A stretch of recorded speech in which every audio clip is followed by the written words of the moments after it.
Naglandfall na sa Ilocos Sur ang bagyong Maymay alas 2 kaganihang kadlawon.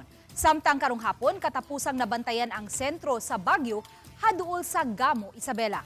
Matod sa Pag-asa, lahos-lahos na ang paglabang sa bagyo sa kabukiran sa Northern Luzon hangtod nga makaabot kini sa kadagatan. Gipaabot nga mohinay ang bagyo ug mahimo na lang nga usa ka low pressure area ug ang nahabiling kapanganuran ug kini muuban sa sirkulasyon sa bagyo sa gawa sa Philippine Area of Responsibility nga adunay international name nga dolphin.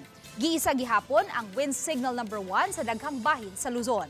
Gawa sa epekto sa bagyong Maymay, padayon gihapong upauwan ang habagat, ilabi na kun pakusgon kini sa bagyong dolphin gawa sa Philippine Area of Responsibility. Subay sa rainfall forecast sa Metro Weather, masinati ang katag-katag nga pag-uwan-uwan sa Samar ug Leyte provinces lakip na sa Central Visayas. Posible gihapong uwanon ang ubang lugar sa nasod.